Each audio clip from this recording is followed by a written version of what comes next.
नीतीश कुमार जी देख के जो है समझ रहे नरेंद्र मोदी की हवा क्या है। तो सर सबसे बड़ा मतलब एक संकेत मिल गया। उस अनुपात में नहीं हो सकी जिसका शोर मचाया जा रहा था। तो इसको कैसे लोग देखें? गिरिराज सिंह क्या बोले कि चश्मा बदलिए चश्मा। पनोरमा ग्रुप, जो सोचता है वो करता है। नमस्कार, आप देख रहे हैं न्यूज हाट। मैं हूं चंदन झा। मोदी आए पटना तो क्या क्या हुआ, आज इसी को समझिए। और इस पर हमारे साथ बात करने के लिए हैं वरिष्ठ पत्रकार अजय मिश्र। सर, आपका इस कार्यक्रम में स्वागत है। धन्यवाद चंदन जी। सर, पीएम मोदी आए पटना, रोड शो हुआ, मीटिंग हुई, तो सर क्या कहेंगे आज के इस कार्यक्रम को? क्योंकि सोशल मीडिया पर तरह तरह की प्रतिक्रियाएं आ रही हैं। कोई कह रहा है कि तो फ्लॉप हो गया रोड शो। सही में फ्लॉप हो गया? देखिए, रोड शो जो हुआ मोदी जी का, अगर माना जाए तो जितना अपेक्षा थी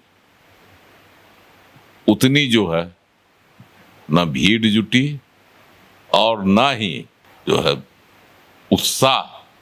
उत्साहित तो लोग थे, लेकिन संख्या कहीं न कहीं से उस अनुपात में नहीं हो सकी जिसका शोर मचाया जा रहा था। लेकिन जोश में लोग थे, जोश में महिलाएं थी, है ना, और मोदी मोदी हो रहा था। और सिर्फ भाजपा ही नहीं कर रहे थे, भाजपा के लोग ही नहीं करते, जदयू के लोग भी खुश थे, मस्त थे जी, बम थे। जदयू के प्रवक्ता नीरज कुमार, जानते हैं, शंखनाद कर रहे थे, अपने घर अभिनंदन कर रहे थे प्रधानमंत्री नरेंद्र मोदी का। पहली बार उन्होंने ऐसा किया, शंखनाद नीरज कुमार ने। हाँ। तो अब इसी से आप अंदाज लगा सकते हैं कि लोग कितने उत्साहित, पूरा एनडीए उत्साहित होना भी चाहिए। इस चुनावी साल में प्रधानमंत्री आए, आकर उन्होंने सौगातों की बौछार लगा दी पटना में। पटना में तो एयरपोर्ट के नए टर्मिनल का जो बना है उसका तो उन्होंने उद्घाटन कर ही दिया। वर्ल्ड क्लास है सर, वो वर्ल्ड क्लास है। लोगों की अपेक्षा थी, बहुत दिक्कत होता था पटना में। छोटा एयरपोर्ट अब टर्मिनल नया बनने से लोगों की सहूलियतें बढ़ेगी, तो इसके लेकर तो खुशी पहले ही से थी। अब बिहटा में एयरपोर्ट का उन्होंने शिलान्यास कर दिया। बहुत दिनों से लोगों की अपेक्षा थी कि बिहटा में बड़ा एयरपोर्ट बने, वो इंटरनेशनल एयरपोर्ट होगा, वहाँ से विदेशी उड़ानें भी भरेंगे, हवाई जहाज। अब पटना को यह सुविधा मिल जाएगी तो स्वाभाविक है कि खुशी होना है। और ठीक है, प्रधानमंत्री नरेंद्र मोदी का योगदान है, लेकिन श्रेय तो नीतीश कुमार को भी जाएगा ना, कि नीतीश कुमार जब मुख्यमंत्री थे, पटना हवाई अड्डा का बड़ा टर्मिनल बना, नया टर्मिनल बना, विकसित हुआ पटना हवाई अड्डा, और बिहटा में इंटरनेशनल हवाई अड्डा बनेगा। ये तो सिरे जाएगा ना, मुख्यमंत्री को भी नहीं जाता है। इसलिए जदयू वाले भी एकदम खुश थे। तो ये एक है, लेकिन आरोप पप्पू यादव कहता है कि 200-400 का भीड़ थी। अभी भी नीतीश कुमार जी देख के जो है सो समझ रहे नरेंद्र मोदी की हवा क्या है। लेकिन पप्पू यादव को जवाब मिला बड़ा करारा। गिरिराज सिंह क्या बोले कि चश्मा बदलिए चश्मा। पप्पू यादव को तो आजकल सही में उल्टे दिखाई पड़ता है ना, वो सीधा देखबे नहीं करता। जब से कांग्रेस में तनी पूछ बढ़ गई है तो लग रहा है कि अब 7वां आसमान पर। अबरी जो है, अगर कांग्रेस से नहीं टिकट मिले, आप पार्टी से खड़ा करके देख ले अपने लोगों को। पप्पू यादव देख लें, पूर्णिया में हम कह रहे हैं। सर अगर ठीक से अगर छिटकी लगा दिए कहीं लालू जी, तेजस्वी, तो छिटकी लगेबे करेंगे धमदाहा में। क्या हाल हो गया? हम समर्थन देते हैं, कहते ना सर। रुपौली में शंकर सिंह रुपौली में हुआ था, रुपौली के विधानसभा उपचुनाव में। तो क्या हाल खसरू हुआ, हार गई। लोकसभा हारिए गई, विधानसभा के उपचुनाव भी हार गई, दोनों सीट गंवा दी। तो ये पप्पू यादव का ये है, लोकसभा में जीत गए, ठीक है, उनको बहुत बड़ा चैलेंज था, जीत गए। तो हो सकता है वहाँ कांग्रेस के भी यारी तिरछी खेल हुआ होगा, अल्पसंख्यकों का वोट ही उनको जिताया है, यादवों का वोट पप्पू यादव को। तो अल्पसंख्यकों के वोट में हो सकता है कांग्रेस की आरी तिरछी खेल हो गई होगी, क्योंकि बगल में कटिहार में कांग्रेस जीती है, अल्पसंख्यक के बदौलत ही तारिक अनवर ने जीते। तो पूर्णिया में भी खेला हो गया होगा, पप्पू यादव जीत गए, तो पप्पू यादव उस जीत को ही नहीं समझे कि हम पूरे बिहार को हाँक देंगे। तो उनका तो उटपटांग बयाने रहता है नरेंद्र मोदी के खिलाफ में, सोच रहे हैं जितना खिलाफ करेंगे उतना बड़ा नेता हम बन जाएंगे। अच्छा सर, एक चीज, एक अच्छी बात कि इस रोड शो में सीएम नीतीश भी शामिल हुए, मतलब जिसको लेकर के तमाम तरह के कयासबाजियां चल रही थी कि नहीं शामिल होंगे, उनको शामिल होने का क्या मतलब है। नहीं, देखिए, शुरू से ही लोगों को यह था कि नीतीश कुमार जी नहीं शामिल होंगे, बहुत विचार लोग इस पर आशंका भी व्यक्त कर रहे थे, लेकिन सभी जगह रहे, एयरपोर्ट पर उन्होंने स्वागत भी किया, राज्यपाल थे ही आरिफ मोहम्मद खान और मुख्यमंत्री नीतीश कुमार भी थे। तो वहीं से प्रधानमंत्री के जो स्वागत हुआ एयरपोर्ट, वहाँ से लेके उद्घाटन समारोह, पटना एयरपोर्ट के जो नया टर्मिनल बना है उसमें, उसके बाद शिलान्यास समारोह, वहीं से शिलान्यास हुआ था बिहटा वाले का। तो ये सब में थे, कई और विकास की योजनाएं थी जिसका उद्घाटन भी हुआ, वहाँ से शिलान्यास भी हुआ। उनमें कुछ प्रमुख योजनाएं हैं आपको, जैसे पटना गया डोभी 4 लेन रोड, जिसका उद्घाटन हुआ।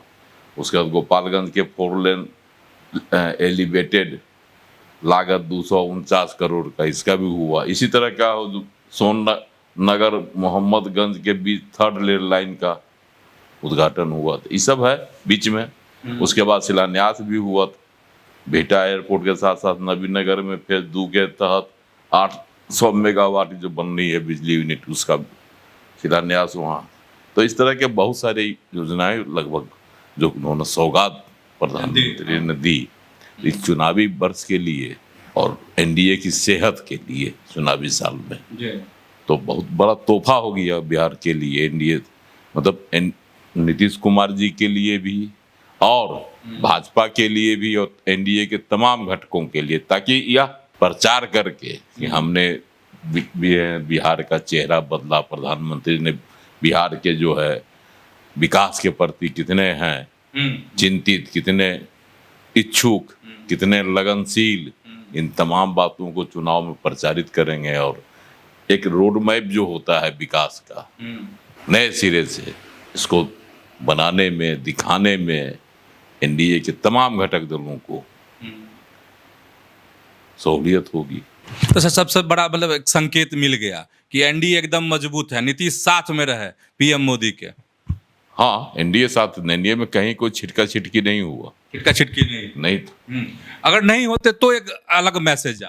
अगर नीतीश कुमार नहीं जाते या जाकर निकल जाते, समझे ना, सिर्फ उद्घाटन समारोह में शामिल होते, तो एक संदेश जाता कि कहीं न कहीं नीतीश कुमार की नाराजगी है सीटों के बंटवारे को लेकर या और मुद्दों पर। लेकिन नीतीश कुमार का साथ साथ रहना अब यह दर्शाता है कि एनडीए पूरी तरह से एकजुट है और विधानसभा चुनाव में इसका फायदा एनडीए को मिलेगा। अच्छा सर, लेकिन एक सवाल है, और वो सवाल कह सकते हैं कि बहुत लोगों के मन में सवाल ये कि पीएम एक बार भी, चूंकि लोकसभा चुनाव के दौरान जब पटना में रोड शो हुआ था नरेंद्र मोदी का, तो वो खुली जीप पर, गाड़ी पर वो थे, नीतीश कुमार भी थे, अभिवादन कर रहे थे। लेकिन इस बार बंद गाड़ी में यह शो हुआ, तो इसके पीछे लोगों को लग रहा है पता नहीं क्यों नरेंद्र मोदी एक बार भी बाहर नहीं निकले, उन्होंने हाथ तक बाहर नहीं निकाला, अंदर से ही लोगों का अभिवादन वह स्वीकार करते रहे। तो इसको कैसे लोग देखें? देखिए, स्पष्ट है इस बार जो प्रधानमंत्री आए थे वह आए हैं ऑपरेशन सिंदूर के बाद, पहली बार बिहार आया। ऑपरेशन सिंदूर के बाद से आतंकवादियों के निशाने पर प्रधानमंत्री हैं। जिस तरह से पाकिस्तान स्थित जो है पीओके में हो या कहीं और हो, घुसकर भारतीय सेना ने आतंकवादियों के तो किला को ध्वस्त करवे किया, कई उनके सैन्य अड्डों को भी खत्म कर दिया, ध्वस्त कर दिया पाकिस्तान के। तो इस परिस्थिति में सुरक्षा एक बहुत अहम मुद्दा था। इसीलिए यहाँ देखे होइएगा या भी जितना दूर तक रोड शो हुआ, एसपी जी ने सुरक्षा की तमाम कमान अपने हाथों में ले ली थी, खुद इनकी सुरक्षा की कमान संभाले हुए थे एसपी जी। तो स्वाभाविक है कि प्रधानमंत्री इस बार ओपन जीप में नहीं आए, बंद गाड़ी से ही लोगों का अभिवादन उन्होंने किया।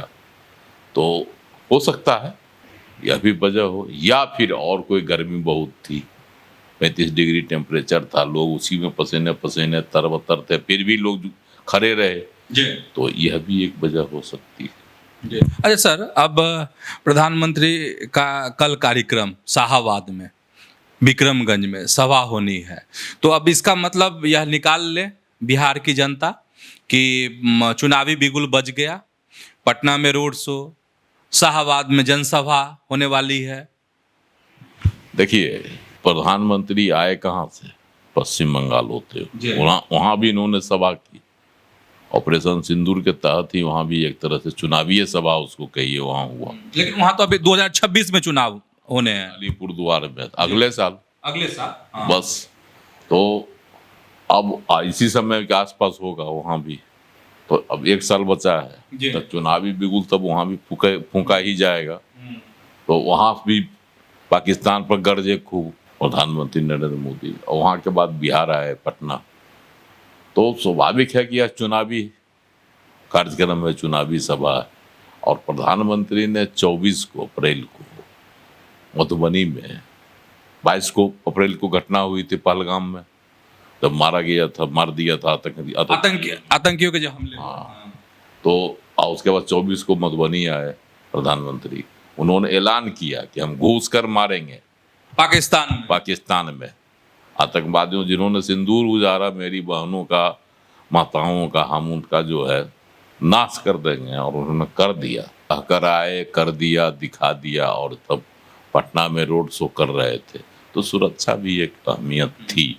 नहीं सर, मतलब चुनावी आगाज इसको मान ले, बिगुल फूंक दिया उन्होंने। अब चुनावी आगाज है, शाहाबाद में जाने का अर्थ मतलब जो जा रहे हैं कल विक्रमगंज में जो उनकी सभा होगी, वहाँ बहुत सारी विकास की योजना है। जैसे सबसे बड़ी तो है वही नवीनगर वाला बिजली परियोजना का जो है उद्देश्य का दूसरा सबसे बड़ा होगा।